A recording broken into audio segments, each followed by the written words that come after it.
Good afternoon, everyone. My name is Taghi Aliyev, and I will be representing SCImPULSE Foundation today during today's BioDynaMo meeting.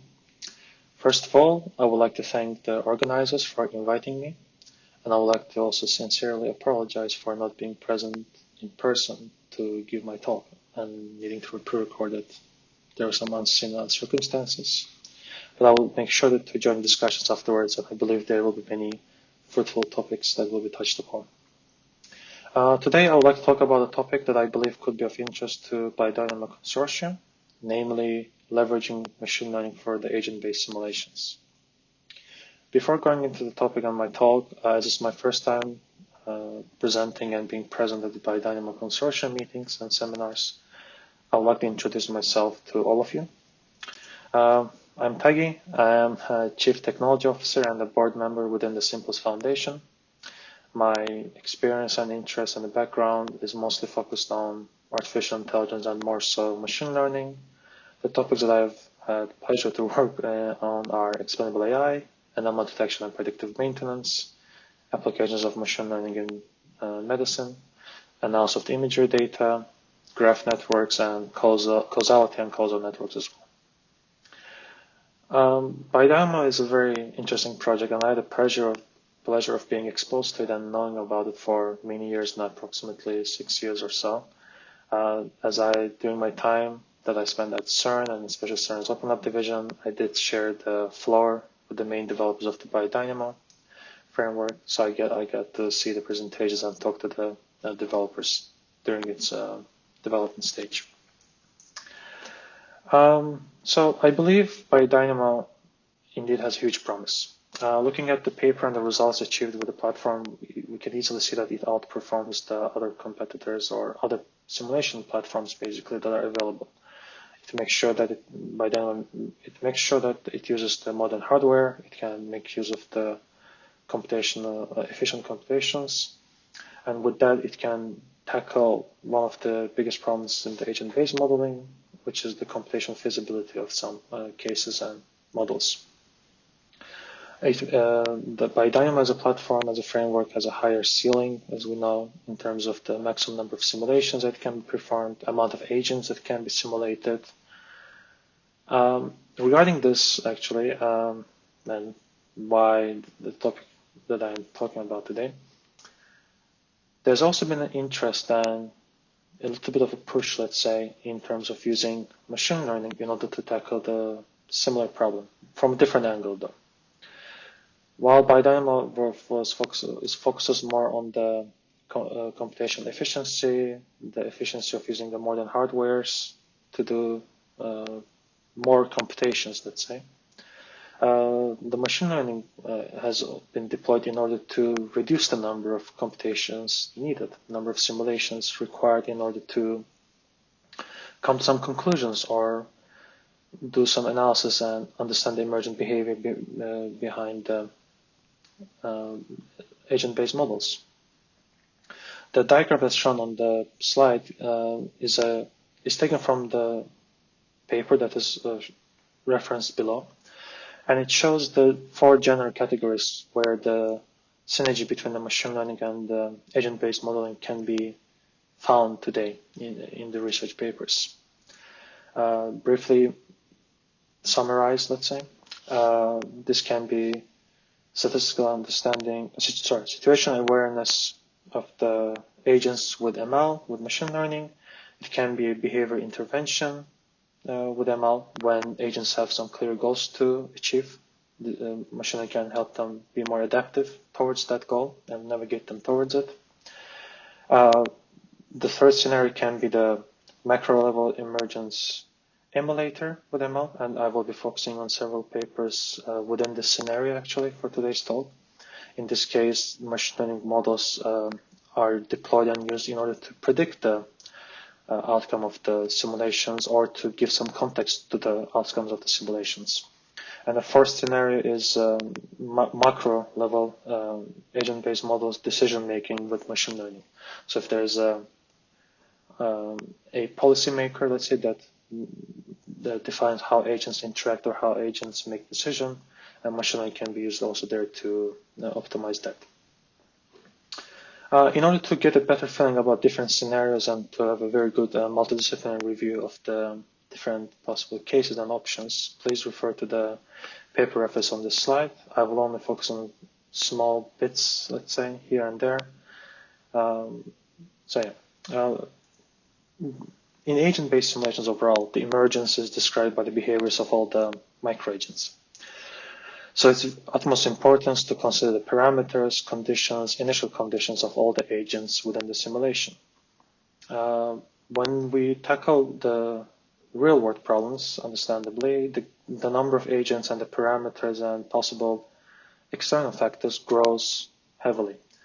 With the growth in both the number of agents required to simulate the case and also the number of parameters that needs to be searched upon and tried out, the search space grows exponentially, leading to a dimensional disaster, let's say.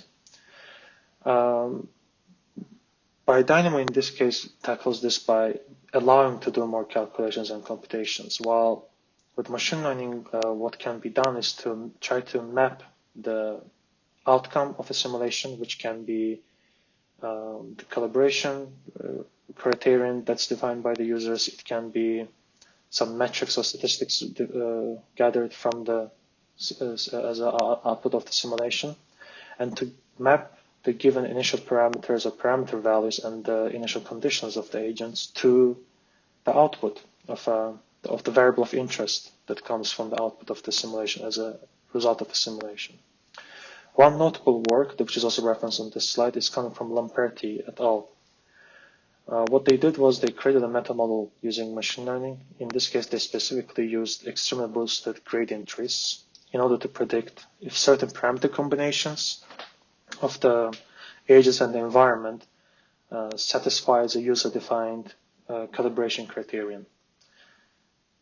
What they try to do is that they try to achieve state-of-the-art results, and maybe even better than state-of-the-art results, by requiring and using less computational time. To do so, they created a budgeted online active semi-supervised learning model, which is briefly and in a very simple way described, shown in the diagram on the slide.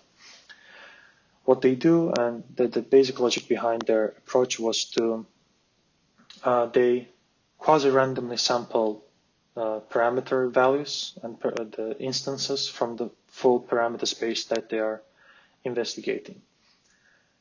They run initially, to start off their models, they run their agent-based models with those parameters and get the results, if it's a positive calibration or negative calibration. They train the initial model based upon that. That's the surrogate modeling part. They check if the budget has been reached or not, the computational limit they have, which can be time or which can be just number of simulations run. Then once the model is also learned, they resample with the next stage. They sample again quasi-randomly from the parameter search space that they have.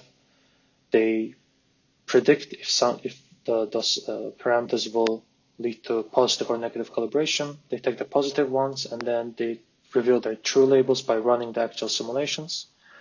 And then they retrain the model with the new data and the old data combined together. And they do this iteratively many times. In this case, a halted conditions is a computational budget, but it can also be anything else that the user defines.